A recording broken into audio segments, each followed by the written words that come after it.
Hello friends, welcome to your own channel civils तैयारी। आज की कॉम्प्रिहेंसिव न्यूज़ एनालिसिस में आप सबका स्वागत है। तो आज जो है हम द हिंदू के एडिटोरियल्स का डिस्कशन करेंगे। पहला एडिटोरियल जो आज हमें देखना है वो है a new direction for India US ties. तो इसमें जो हमारा सुब्रमण्यम स्वामी जी के द्वारा ये लिखा गया है। आर्टिकल का कहना है कि यूएसए और इंडिया की अगर हम बात करें तो यूएसए और इंडिया के जो रिलेशनशिप हैं जितना स्ट्रांग दिखते हैं, तो यहाँ पे ये आर्ग्यू किया गया है कि क्या वाकई में उतने स्ट्रांग हैं जितना ऑन पेपर हमें दिखाई देता है। अब देखिए, इंडिया की अगर हम बात करें तो बिफोर इंडिपेंडेंस भी जो वहाँ के प्रेसिडेंट हैं, प्रेसिडेंट डी रूजवेल्ट, उन्होंने जो है उसको ब्रिटेन को बोला था कि इंडिया को आज़ाद कर दिया जाए, जैसे कि इंडिया जो है अमेरिका के वर्ल्ड वॉर 2 के एफर्ट्स में हेल्प करा सके। उस वक्त जो है ब्रिटेन ने साफ मना कर दिया था कि वो इंडिया को जो है किसी भी तरीके से आज़ादी देने के लिए तैयार नहीं है। उसके बाद अल्टीमेटली हुआ क्या कि विद इन ऑलमोस्ट हमें जो है विद इन 5-7 ईयर्स हमें आज़ादी मिल गई थी आखिरकार। बट अब अगर हम रीसेंट की बात करें तो रीसेंट में हम देख रहे थे कि आफ्टर इंडिपेंडेंस इंडिया और यूएसए के रिलेशनशिप इतने अच्छे नहीं थे। उसका एक बहुत सारे कारण थे। पहला कारण जो इसमें दिखाई देता है वो ये है कि जैसे ही इंडिया आजाद हुआ था, तुरंत इंडिया को जो है यूएसए ने यूएनएससी की सीट ऑफर करी थी इंस्टेड ऑफ चाइना, क्योंकि चाइना में चियांग काई शेक की जो गवर्नमेंट थी उसको ओवरथ्रो कर दिया गया था कम्युनिस्ट पार्टी के द्वारा। और ये कम्युनिस्ट, आपको पता ही है कि ये कोल्ड वॉर का टाइम था जहां पे कम्युनिज्म की आइडियोलॉजी को जो है यूएसए थोड़ा सा डाउनग्रेड कर रहा था। तो ऐसे में चियांग काई शेक, जो कि बाद में जिन्होंने ताइवान जो फ्लड फ्लड कर गए थे और जिन्होंने ताइवान का फाउंडेशन रखा था, उनकी गवर्नमेंट को ओवरथ्रो किया गया था। और यहाँ पे जो एक अब जो यूएसए से हमारे पास जो डिटेल्स आ रही है, यूएसए के जो वहाँ के जो पेपर्स सबके सामने आए हैं उससे ये पता चलता है। वर्किंग पेपर नंबर 76 है, जो कि वुड्रो इंटरनेशनल सेंटर में डिस्प्ले भी किया गया है। उससे ये पता चलता है कि इंडिया की जो उस वक्त की एम्बेसडर थी विजय लक्ष्मी पंडित, उन्होंने जो है जवाहरलाल नेहरू जी को चिट्ठी लिख करके यूएसए की ऐसी मंशा जो थी उसको बताया था। और उन्होंने इस पूरे लेटर में जो खत का जिक्र किया गया है पूरा, वो आप देख सकते हैं क्या जिक्र किया गया। बहरहाल जो नेहरू जी का रिस्पांस था वो ये था कि उन्होंने अनइक्विवोकली कहा था कि आपने मेंशन किया है कि यूएसए का जो स्टेट डिपार्टमेंट है वो चाइना की जो परमानेंट मेंबर की सीट है यूएनएससी से, वो हटा करके इंडिया को देना चाहता है। जहां तक हम कंसर्न हैं, हमें मतलब ऐसी सीट नहीं चाहिए। और हम जो है चाइना को डायरेक्टली एफ्रॉन्ट नहीं करना चाहते। चाइना को डायरेक्टली हम जो है कोई भी चाइना की सीट लेकर के, चाइना की कॉस्ट पे हम जो है सीट नहीं लेना चाहते हैं। उनका कहना था कि हम जो है चाइना के एडमिशन के लिए प्रेस करेंगे यूनाइटेड नेशंस में और सिक्योरिटी काउंसिल में। इंडिया बहुत सारे फैक्टर्स की वजह से एंटाइटल्ड है परमानेंट सीट के लिए सिक्योरिटी काउंसिल में, बट वो चाइना की कॉस्ट पे हमें नहीं मिलनी चाहिए, ऐसा उनका कहना था। नेहरू ने न केवल डिक्लाइन कर दिया था यूएसए के ऑफर को, बल्कि साथ साथ जो है चाइना के लिए कैंपेनिंग भी की थी कि चाइना को जो है मिल जाए ये यूनाइटेड नेशंस के सीट्स। 1972 तक यूएसए ने इंडिया के इस एफर्ट को रेजिस्ट किया था, बट जब डेंग जियापोंग आ गए थे और रिफॉर्म माइंडेड लीडरशिप थी डेंग जियापोंग की, और उनके जो एफर्ट से जब चाइना और यूएसए के रिलेशनशिप सुधरे थे, उसके बाद चाइना को स्वतः ही यूएसए ने जो है सीट ऑफर कर दी थी, क्योंकि एशिया से सीट चाहिए थी एक, और इंडिया जो है बिल्कुल इसके ऑपोजिशन में नहीं था, तो नेचुरली वो सीट फिर चाइना के लिए चली गई थी। सब्सिक्वेंटली चाइना ने क्या किया नेहरू के साथ और क्या किया इंडिया के साथ, वो एक हिस्ट्री है, इसको सभी लोग जानते हैं। उस बारे में अब मतलब उसके बिट्रेयल के बारे में बात करने से कोई भी काम नहीं बनेगा। तो अल्टीमेटली यहाँ पे आप देख सकते हैं कि क्या एक हिस्ट्री रही है। अब पाकिस्तान की अगर हम बात करें तो 1953 में इंडिया का थोड़ा सा टिल्ट जो है सोवियत यूनियन की तरफ होना शुरू हो गया था, स्पेशली कोरियन वॉर के वक्त। तो ऐसे में यूएसए जो है पाकिस्तान की तरफ टिल्ट करने लगा, जिससे कि वो काउंटर वेट के रूप में पाकिस्तान को प्रॉप अप कर सके इंडिया के अगेंस्ट, या फिर सोवियत यूनियन और चाइना के अगेंस्ट। बेसिकली वो सोवियत यूनियन और चाइना के अगेंस्ट पाकिस्तान को प्रॉप करना चाह रहा था। अब देखिए पाकिस्तान की क्या एक रेलेवेंस रह जाती है, मतलब पाकिस्तान को क्यों बोला उन्होंने। तो सबसे पहली बात यह है, पाकिस्तान एक वीक लीडरशिप आप देख सकते हैं, वो हमेशा जो है फॉरेन फंड्स पे पलने वाली एक कंट्री है। पहले जो है यूएसए से उसके पास फंडिंग आती थी, सऊदी अरबिया से उसके पास फंडिंग आती थी, अभी फिलहाल चाइना उसका मास्टर है, वो एक से फंडिंग लेके दूसरे को पैसा देता रहता है। दूसरी चीज क्या है, अगर आप इसकी ज्योग्राफिकल लोकेशन देखेंगे तो ज्योग्राफिकली जो है वो सेंट्रल एशिया के पास है और अफगानिस्तान के साथ उसका डायरेक्ट बॉर्डर है, जिस वजह से जो है पाकिस्तान की रेलेवेंस आती है। अगर पाकिस्तान के पास ये जियो पॉलिटिकल एडवांटेज नहीं होता, ज्योग्राफिकल एडवांटेज नहीं होता, तो शायद पाकिस्तान को कभी भी जो है यूएसए इतना प्रॉप अप नहीं करता। यूएसए ने हालांकि पाकिस्तान के साथ सियाटो का एक ट्रीटी एग्रीमेंट किया था, मतलब south east Asian treaty organisation का एग्रीमेंट किया था, और सेंटो का एग्रीमेंट किया था, जिसने काफी एड्स और आर्मामेंट्स दिए थे पाकिस्तान को। ओवरऑल देखा जाए तो पाकिस्तान मिलिटरीली, इकोनॉमिकली या हमारी जो कल्चरली है वो इंडिया के साथ खड़े होने की वो पाकिस्तान नहीं खड़ा हो सकता है, बट इंडिया के अगेंस्ट फिर भी उसने खड़ा होना चाहा, क्योंकि उसको इंटरनेशनली जो है बहुत सारी कंट्रीज का सपोर्ट मिल रहा था एक वक्त पर। और इसका कॉन्सिक्वेंस ये हुआ कि इंडिया को पाकिस्तान के साथ बहुत सारे युद्ध करने पड़े। 1965 का वॉर और बाकी बहुत सारे हमारे वॉर हुए थे पाकिस्तान के साथ, जो आपको पता ही है। तो उसकी वजह से कहीं ना कहीं एक जो प्रॉब्लम्स आई हैं, हमारी जो जाने गई हैं, और हमारी जो टेरिटरी की वजह से हमारे जो टेरिटोरियल डिस्प्यूट्स हुए, उसका एक मेन रीजन ये भी है कि बहुत सारे फॉरेनर्स का, फॉरेन एंटिटीज का जो एक सपोर्ट पाकिस्तान के साथ था।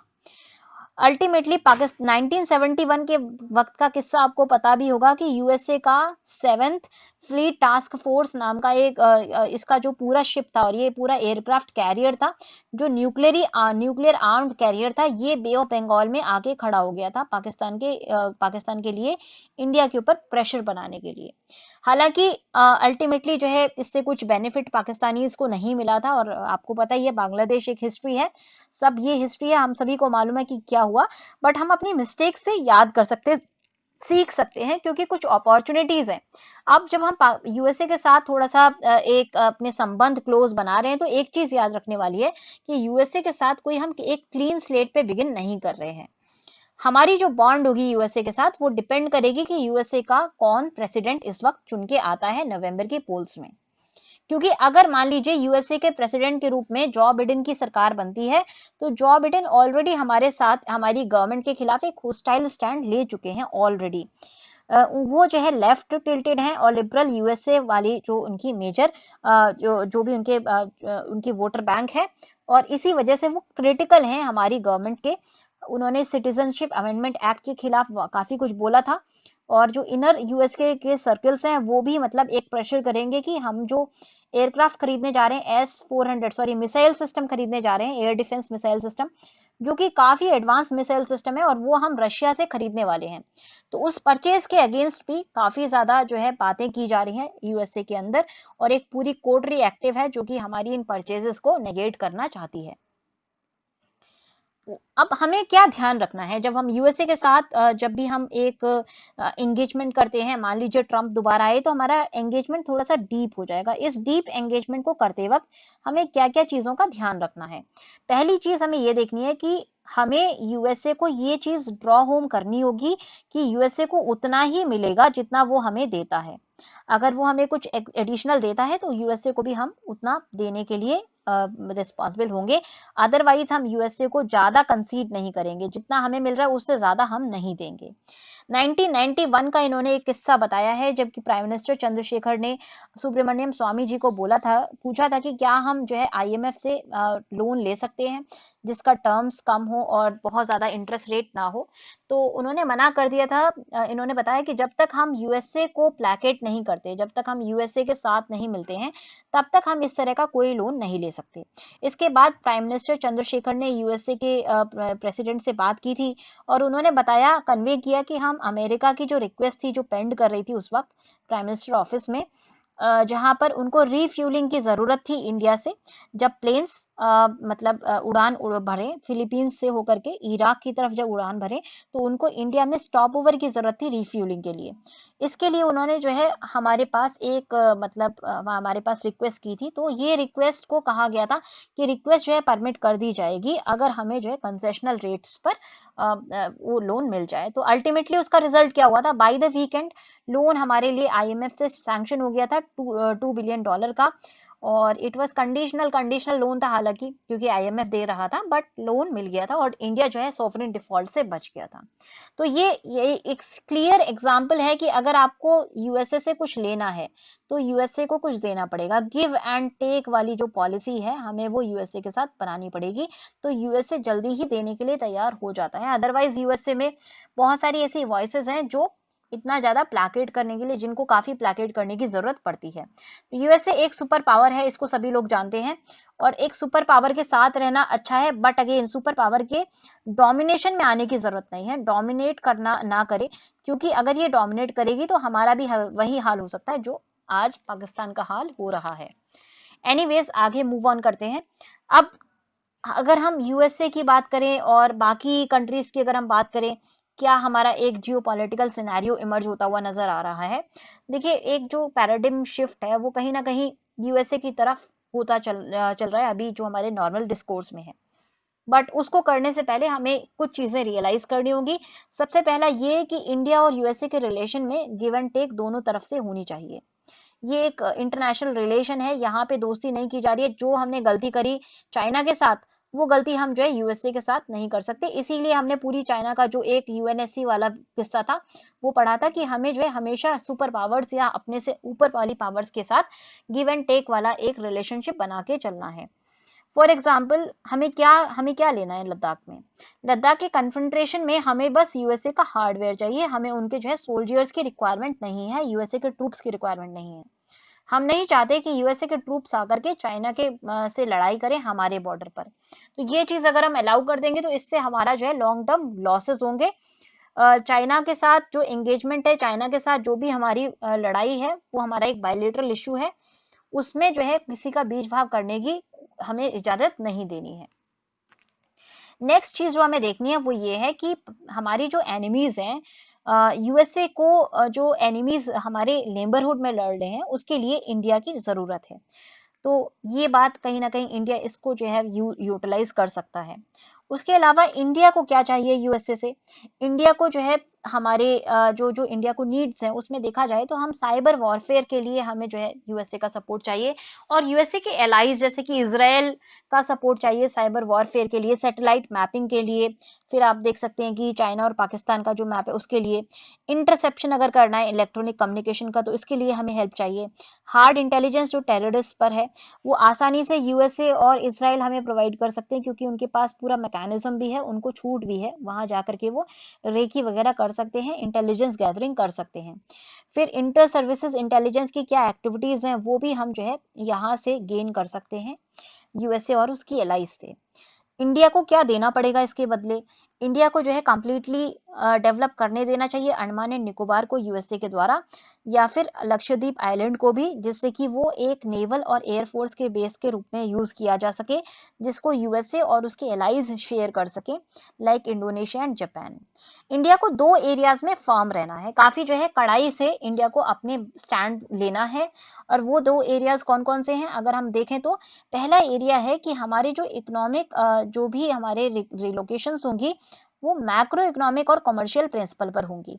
मतलब हम जो भी इकोनॉमिक इंटरेस्ट, जैसे अभी बात हो रही है आजकल, आपने देखा होगा आज के ही न्यूज में था, मतलब कल के न्यूज़पेपर में आप देख लेंगे, पब्लिश हो जाएगा।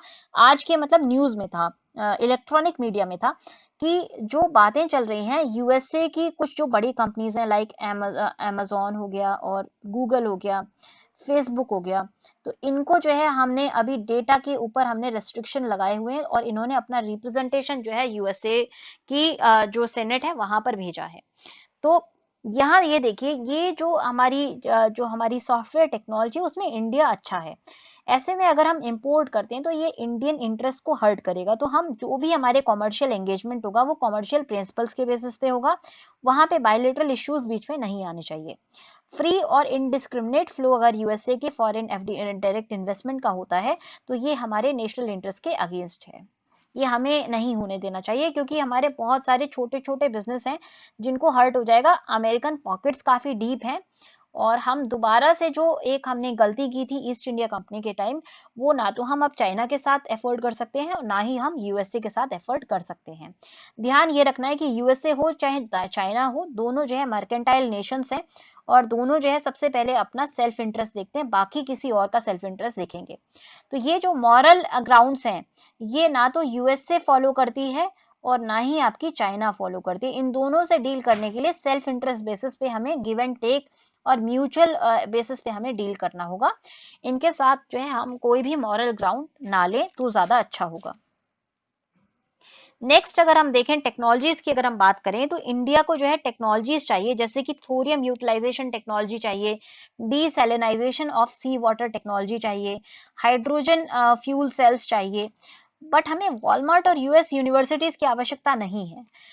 उसके साथ साथ हमें जो है इंडिया के जो एक्सपोर्ट्स हैं उनको अलाउ कर, हमें देखना होगा कि यूएसए जो है इंडिया के एक्सपोर्ट्स अलाउ करे, स्पेशली एग्रीकल्चरल प्रोडक्ट्स के, जैसे कि मिल्क का जो एक्सपोर्ट है, डेयरी एक्सपोर्ट है, वो अलाउ करना चाहिए, क्योंकि हमारी जो डेयरी इंडस्ट्री है काफी कॉम्पिटिटिव है और इसके ऊपर जो है यूएसए ने एक बड़ा ट्रेड एम्बार्गो लगा के रखा हुआ है, तो यहाँ पे हमें नेगोशिएशन करना होगा।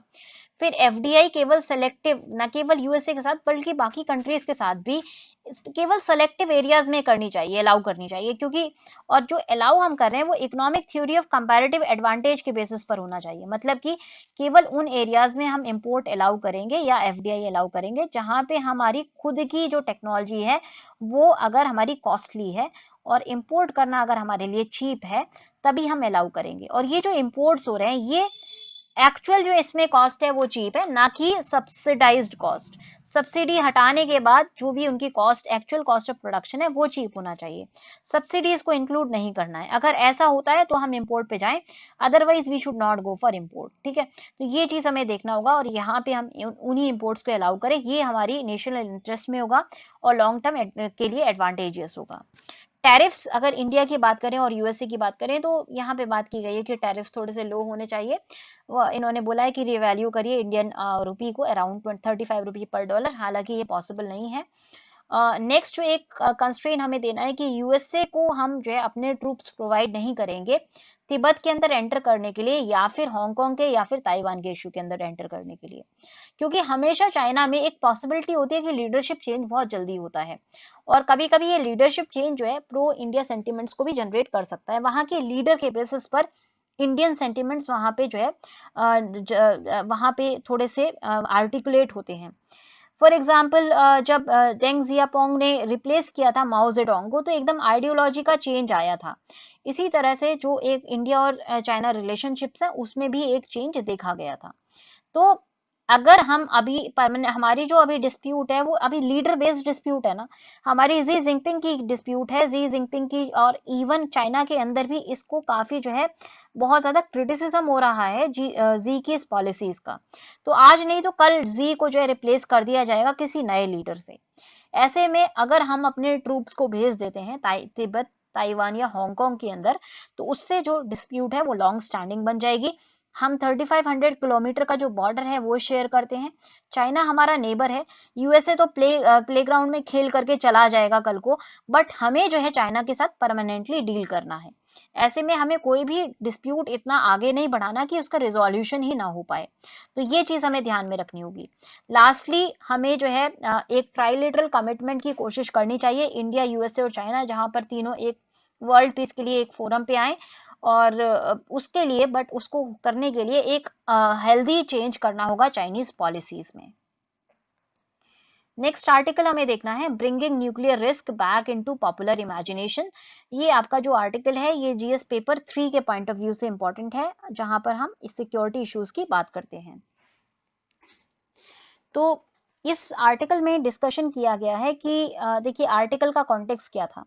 6 अगस्त 1945 को जो है हिरोशिमा नागासाकी, हिरोशिमा में जो है पहला एटॉम बॉम्ब दागा गया था चाइना के, सॉरी, यूएसए के द्वारा, जिसका नाम था लिटिल बॉय।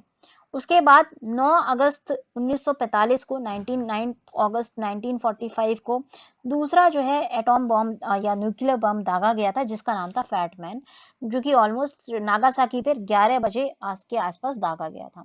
ये दोनों जो न्यूक्लियर बॉम्ब्स थे, इन्होंने जो है ऑलमोस्ट 1.5 लाख लोगों को वेपराइज कर दिया था। बिल्कुल आप इमेजिन नहीं कर सकते कितना हॉरर था उन न्यूक्लियर बॉम्ब्स का।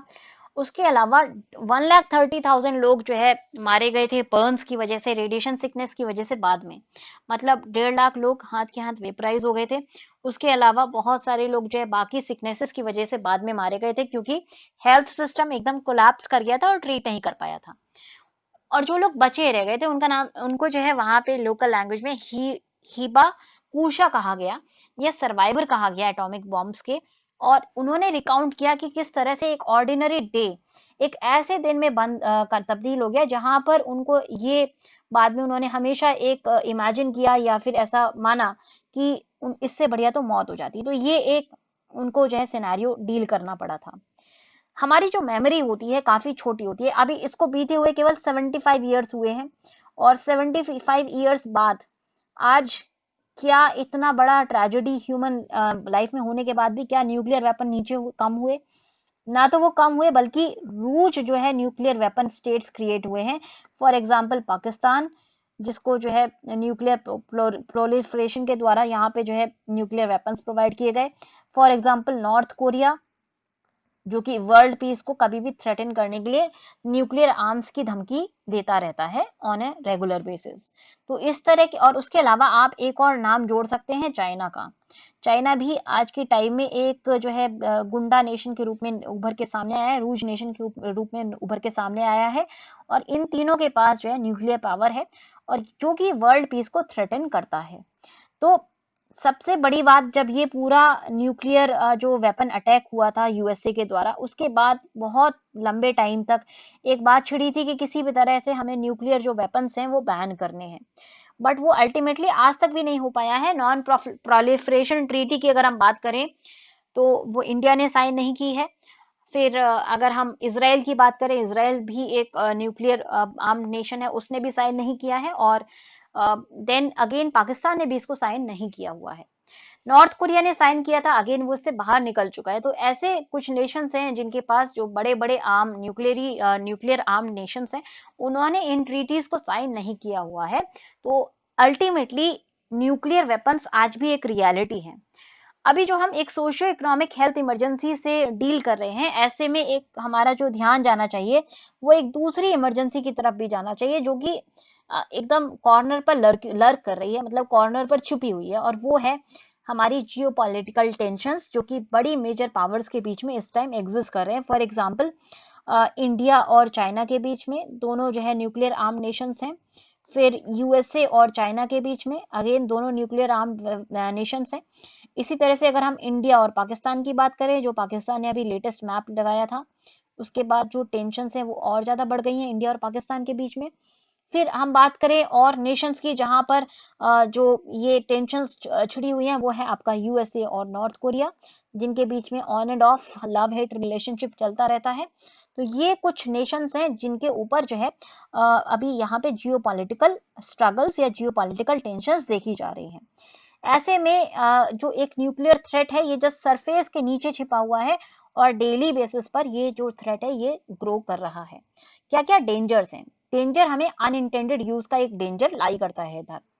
सबसे पहली बात है कि हाई, कोई भी नेशन हो, चाहे वो इंडिया है, चाहे पाकिस्तान है, चाहे चाइना है, चाहे यूएसए हो, यूएसए को छोड़ भी दें, यूएसए हो सकता है इंटेंशनली कभी अटैक कर दे, बट बाकी नेशंस जो है इंटेंशनली तो अटैक नहीं करेंगे, ये चीज क्लियर है।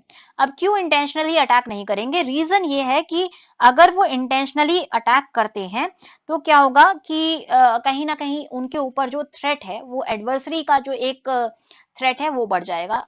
उनको पता है कि अगर उन्होंने इंटेंशनली अटैक किया तो उनके ऊपर जो रिटेलिएशन होगा बहुत ही सिवियर होगा, और रिटेलिएशन से वो एस्केप नहीं कर सकते। सिवियरिटी डैमेज की इस पे डिपेंड करेगी कि उन्होंने फर्स्ट अटैक में कितना जो है बड़ा वेपन यूज किया। तो ऑब्वियस सी बात है कि जो भी नेशन शुरुआत करेगा इस न्यूक्लियर वॉरफेयर की, वो एक बड़ा जो है सबसे बड़ा फर्स्ट स्टेप लेने की कोशिश करेगा, जिससे कि रिटेलिएशन पावर जो है मिनिमाइज हो जाए उसके एडवर्सरी की। और यहाँ पे इसीलिए जो एक और उसके बाद जो एक वॉर छिड़ सकता है, उसका जो इम्पैक्ट पड़ेगा मासिव ह्यूमन ट्रेजेडी में रिजल्ट करेगा, लॉन्ग टर्म रिpercussions हो सकते हैं फूड पर, वाटर अवेलेबिलिटी पर, एग्रीकल्चरल आउटपुट पर, क्लाइमेट चेंज पर, माइग्रेशन पर, और बहुत सारे ऐसे अननोन एरियाज हैं जिनके बारे में हमें पता भी नहीं है, जिनके ऊपर long term impacts nuclear weapon attack के या न्यूक्लियर वॉरफेयर के हो सकते हैं। पॉसिबिलिटी जो अनइंटेंडेड यूज की है वो कई सारे फैक्टर्स की वजह से बढ़ गई है। पहला फैक्टर क्या है कि हमारे जो इंटर स्टेट रिलेशंस हैं काफी खराब हो गए हैं। सब बहुत सारे स्टेट्स के जो इंटर स्टेट रिलेशंस है खराब हैं। स्ट्रैटेजिक मॉडर्नाइजेशन अनचेक्ड बेसिस पे चल रहा है। स्पेस का जो है हमने वॉरफेयर शुरू कर दिया है, स्पेस को जो है लोगों ने मिलिटराइज करना शुरू कर दिया है। आर्म कंट्रोल अरेंजमेंट्स कम हो गए हैं। कोल्ड वॉर के टाइम में ये काफी ज्यादा थे। इस वक्त जितनी एग्जिस्टिंग ट्रीटीज भी थी उनसे भी कंट्रीज बाहर निकल के आ रही हैं, और कंट्रीज जो ऐसी ट्रीटीज जिससे हम हेड्ज क्रिएट कर रहे थे वो हेडजेस खत्म होती जा रही हैं। न्यूक्लियर पोस्चर को अडॉप्ट कर रहे हैं बहुत सारे स्टेट्स, जैसे हमने नॉर्थ कोरिया का एग्जांपल दिया था। पाकिस्तान डेली बेसिस पर जो है थ्रेटन करता है कि हम न्यूक्लियर एटमी देश, वो उनका कहने में अगर हम बोले हम आटमी मुल्क हैं, तो डेली बेसिस पर वो वहां से थ्रेट आते रहते हैं। तो ये सारे कुछ रीजंस हैं जिनकी वजह से जो एक एटॉमिक थ्रेट है उसका जो एक प्रोबेबिलिटी है वो बढ़ जाती है। फिर कैपेबिलिटीज जो साइबर अटैक्स की हैं न्यूक्लियर कमांड पर, ये भी हो सकती हैं, ये कैपेबिलिटीज बढ़ गई हैं। और कन्वेंशनल और न्यूक्लियर वॉरफेयर के बीच में जो लाइंस हैं वो डेली बेसिस पर ब्लर होती जा रही हैं, जिस वजह से एक जो अटैक है उसकी स्थिति बढ़ जाती है। अब कैपेबिलिटीज जैसे जैसे ग्रो करेंगी वैसे वैसे इंटर स्टेट जो ट्रस्ट है, इंटर कंट्री जो ट्रस्ट है वो डिमिनिश करेगा, और न्यूक्लियर वॉर में बढ़ने का जाने का खतरा बढ़ जाता है। कोल्ड वॉर के दौरान की अगर बात करें तो उस वक्त एक पॉपुलर इमेजिनेशन में न्यूक्लियर वॉर एक रियलिटी था। इस वजह से वहां मतलब उस टाइम पे, उस टाइम पीरियड में डेली बेसिस पर ड्रिल कराए जाते थे, नॉट डेली बेसिस मतलब काफी रेगुलरली न्यूक्लियर ड्रिल कराए जाते थे। एक सायरन बजता था और सभी लोग जो है बंकर्स में जाके छुप जाते थे, और ये बंकर्स होम्स में, स्कूल्स में, हॉस्पिटल्स में सब जगह बनाए गए थे। इनको जो है गाइडलाइंस, प्रॉपर गाइडलाइंस इश्यू की गई थी कि बंकर्स कैसे होने चाहिए, इनके अंदर क्या क्या इक्विपमेंट्स होना चाहिए, क्या क्या इनके अंदर किस तरह से हमें, और ये मतलब एक इंफॉर्मेशन अच्छे से उस वक्त डिसेमिनेट की गई थी कि अगर न्यूक्लियर वॉरफेयर होता है बाई चांस, तो किसी को भी, किसी भी कंट्री को या किसी भी सिटीजन को उस वॉरफेयर को के टाइम अपने आप को बचाने के लिए क्या क्या डूज एंड डोंट्स करने हैं। तो ये सारी चीजें कोल्ड वॉर के टाइम पे काफी पॉपुलर थी। बहुत सारे नोवेल्स, मूवीज, टीवी डॉक्यूमेंट्रीज, इन्होंने इस चीज को काफी पॉपुलराइज भी किया था, और बहुत सारे जो है ड्रामास वगैरह बने थे जहां पर बात की गई थी कि उस दिन के बाद क्या हुआ, सेकेंड डे क्या हुआ, डे आफ्टर जो है नाम लिया गया था। इसमें ग्राफिक डिस्क्रिप्शन, डेपिक्शंस किए गए थे न्यूक्लियर वेपन्स के और उनके डिस्ट्रक्टिव नेचर के। अब 21st सेंचुरी में ये जो है पब्लिक कॉन्शियसनेस से खत्म हो गया है, और ऐसे में एक जो जनरेशन जेड है या मिलेनियल जनरेशन है, दोनों को ही इसके न्यूक्लियर रिस्क के बारे में कोई अंदाजा नहीं है, और हमें कोई मतलब हमारे सामने कोई गाइडलाइन हमें नहीं पता है कि मान लीजिए कल को कोई अगर न्यूक्लियर अटैक होता है तो हम अपने आप को कैसे बचाएंगे। इस तरह की कोई इंफॉर्मेशन जो है अभी पब्लिक डोमेन में एग्जिस्ट नहीं करती, क्योंकि कंट्रीज को ऐसा लगता है कि ये जो थ्रेट है ये खत्म हो चुका, नो लॉन्गर न्यूक्लियर थ्रेट, उनको ऐसा लगता है, जिस वजह से एक जो गाइडलाइंस हैं वो रिड्यूस कर दी गई हैं, गाइडलाइंस ऐसे में एग्जिस्ट नहीं करती हैं। अब कोल्ड वॉर के बाद जो पर्दा हटा है, इससे न्यूक्लियर वेपन्स के ऊपर से एक पर्दा सा लग गया है। ऐसे में न्यूक्लियर की जो बातें होती हैं वो सिर्फ सिक्योरिटी कॉन्क्लेव्स में होती हैं। वॉरफेयर के बारे में जितनी भी जिक्र होती है ये पॉपुलर इमेजिनेशन में नहीं होती। न्यूक्लियर जो सिक्योरिटी के जो छोटे छोटे कॉन्क्लेव्स हैं, जो भी वहां पे आपस में जो मतलब गोष्ठियां होती है वहां पे बातें होती हैं। और साथ साथ ये देखा गया है टेक्नोलॉजिकल एडवांसमेंट हुआ, हाइपर नेशनलिस्टिक टेंडेंसीज क्रिएट हुई हैं, जिस वजह से स्ट्रैटेजिक डिस्कोर्स जो है चेंज होता जा रहा है, और इसमें सबसे बड़ी एक प्रॉब्लम है कि पॉपुलर पार्टिसिपेशन घट गया है। ऐसे में जो नेशनल चॉइसेस हैं उनमें जो है चेक्स एंड बैलेंसेस नहीं रह जाते, इसी वजह से न्यूक्लियर आर्मामेंट का जो खतरा है वो बढ़ जाता है। जनरल अवेयरनेस जो है हॉरर्स की इसीलिए जरूरी है, जिससे कि पब्लिक एपैथी जो है वो हट जाए, और पब्लिक जो है एक पॉलिटिकल जो क्लास है उसके ऊपर कहीं ना कहीं प्रेशर डाल के रखे, जिससे कि कॉम्प्लेसेंसी ना हो इस एरिया में, और न्यूक्लियर वॉरफेयर की जो रिस्क है वो कम हो सके, मिटिगेट किया जा सके। डेटरेंस का जो के ऊपर जो फेथ है नेशंस का, उस वजह से वो कहीं ना कहीं न्यूक्लियर आर्मामेंट को बढ़ा रहे हैं, और कहीं ना कहीं डेटरेंस के जिससे साथ साथ जो है, हालांकि वो कॉन्फिडेंस तो डिस्प्ले करते हैं, बट साथ साथ मैनेज करना, जो रिस्क मैनेजमेंट है, वो उनकी कैपेबिलिटी रिड्यूस हो जाती है। बहुत सारे बार वॉर गेम्स में भी देखा गया है कि जो जो कैलकुलेट करना है एस्केलेशन लैडर, वो इजी नहीं होता। तो कहीं ना कहीं अगर हम कैपेबिलिटीज को बढ़ाते जाएं, और एक पॉपुलर जो जनता है, सिविल सोसाइटी है, अगर वो यहाँ पे कैंपेनिंग नहीं करती, तो एक ह्यूमैनिटेरियन डिजास्टर क्रिएट हो सकता है। इसीलिए मीडिया कैंपेन की जरूरत है। जैसे हम कोविड से लड़ने के लिए एक इंफॉर्मेशन वॉरफेयर कर रहे हैं, इंफॉर्मेशन हम डिसेमिनेट कर रहे हैं, ऐसे ही हमें जो हॉरर्स हैं न्यूक्लियर वॉरफेयर के, उनको उनकी इंफॉर्मेशन देनी होगी, और उनसे बचने के लिए क्या करना है, किसको ये इंफॉर्मेशन भी पब्लिक डोमेन में प्रोवाइड करनी होगी, जिससे कि, और इसमें हम क्रिएटिव मीडिया की मदद ले सकते हैं। साथ साथ हम मास कम्युनिकेशन और स्टोरीज क्रिएट कर सकते हैं, आइडेंटिफाइबल कैरेक्टर्स को यूज कर सकते हैं, सिचुएशंस का मदद ले सकते हैं, जिससे कि सभी के दिलों और दिमाग में एक रेजिस्टेंस जो है बढ़ सके इसके न्यूक्लियर वारफेयर के अगेंस्ट, और ह्यूमैनिटी के लिए रेस्पेक्ट बढ़ सके। तो ये आज के लिए नीड है, नीड ऑफ द आवर है, क्योंकि गलती कोई एक करेगा और सजा पूरी की पूरी जो ह्यूमन रेस है उसको भुगतनी पड़ेगी, और ह्यूमंस के साथ साथ बाकी जो भी बाकी जितनी भी रेसेस हैं और बाकी जितनी भी स्पीशीज हैं, उनको भी इसकी सजा भुगतनी पड़ेगी। नेक्स्ट आर्टिकल आपका जो सेफ्टी डेफिसिट का है, ये हम ऑलरेडी कवर कर चुके हैं, कल हमने अच्छे से देखा था, कुछ भी इसमें नया नहीं है। अगर आपने कल का वीडियो नहीं देखा है, तो आप एक बार जा करके उस वीडियो को देखें, जहां पर हमने टेबल टॉप प्लेटो की बात की है। नेक्स्ट आर्टिकल हमें देखना है बैलेंसिंग प्रायोरिटी। तो यहाँ पे बात की जा रही है कि जो डेवलपमेंटल गोल्स हैं, उनको जो है परस्यू करते वक्त एनवायरमेंटल रेगुलेशन को ताक पे नहीं रखना है, अदरवाइज जो है लैंडस्लाइड और लैंडस्लिप का जो खतरा है वो बढ़ता रहेगा। जैसे कि हम इडुक्की में देख रहे हैं, कल की बात है, एक दो दिन पहले या कल की बात है कि लैंडस्लिप हुई थी इडुक्की डिस्ट्रिक्ट में, केरला के अंदर, जिसकी वजह से 22 जान चली गई, और बहुत सारे लोग जो है होमलेस हो गए हैं। और ये जो बारिश का स्पेल है, इसने बहुत ज़्यादा जो एक हालत है न केवल केरला में खराब की हुई है, बल्कि आप बहुत सारे स्टेट्स में आप देख रहे होंगे, असम में देखा होगा आपने, मुंबई में देखा आपने, लास्ट ईयर वेनाड में इसी तरह का लैंडस्लिप हुआ था, बहुत सारे गांव जो है बह गए थे। और उससे पहले जो है डिवास्टेटिंग फ्लड्स तो केरला के काफी फेमस हैं। पिछले 3 सालों से हम देख रहे हैं, मतलब इस साल को कंसिडर करके 2018, 19, 20 कंटिन्यूसली जो है केरला को हैवी रेन्स के सामने लैंडस्लाइड्स और बहुत सारे जो लैंडस्लिप्स हैं, इनका सामना करना पड़ रहा है। और ऐसे में एक जो अब डिबेट हो रही है स्टेट के अंदर, वो मॉडल ऑफ डेवलपमेंट के ऊपर हो रही है। लैंडस्लाइड या लैंडस्लिप जो वेस्टर्न घाट्स में, उनकी काफी बड़ी हिस्ट्री है। 2018 के फ्लड्स के दौरान भी हमने देखा था कि जियोलॉजिकल सर्वे ऑफ इंडिया का डेटा ने ये दिखाया था, केरला के अंदर 67 में मेजर लैंडस्लाइड इवेंट्स हुए हैं, और बहुत सारे माइनर लैंडस्लाइड इवेंट्स हुए थे हैं 1961 से लेकर के 2013 तक। Landslide susceptibility mapping NLSM programme के तहत ये देखा गया था कि बहुत सारे स्टेट्स जो वेस्टर्न घाट्स में हैं, और नॉर्थ ईस्टर्न स्टेट्स जैसे जम्मू कश्मीर और उत्तराखंड, ये काफी वल्नरेबल हैं, और इनके डिस्ट्रिक्ट्स में काफी वल्नरेबिलिटी है लैंडस्लाइड्स को लेकर के।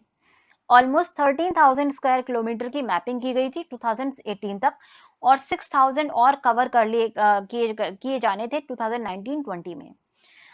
ये प्रोग्राम की वेबसाइट पे लिखा हुआ है। अगर हम केरला की बात करें, तो केरला में टोटल 14 डिस्ट्रिक्ट्स हैं, उसमें से 13 डिस्ट्रिक्ट्स जो है ये प्रोन है लैंडस्लाइड के लिए, और इसी वजह से केरला काफी वल्नरेबल है, क्योंकि इसकी पॉपुलेशन डेंसिटी भी ज्यादा है। अब आप देखिए, एक स्टेट का 99% अगर डिस्ट्रिक्ट्स लैंडस्लाइड के लिए वल्नरेबल हो, और वहां पे मॉनसून का जो प्रेवलेंस है वो काफी ज्यादा हो, तो और जहाँ की पॉपुलेशन डेंसिटी 800 पीपल पर स्क्वायर किलोमीटर हो, तो उसकी जो वल्नरेबिलिटी होती है वो काफी बढ़ जाती है। और लैंडस्लाइड के रिस्क, इसलिए लैंडस्लाइड की वजह से लाइफ की जो रिस्क है वो भी बढ़ जाती है। एनएलएसएम मैप का जो ऑब्जेक्टिव था वो ये था कि स्टेट और डिस्ट्रिक्ट अथॉरिटीज को हेल्प कर सके कि किस तरह से उनको रिस्क को जोनेशन करनी है, रिस्क की जोनेशन करनी है।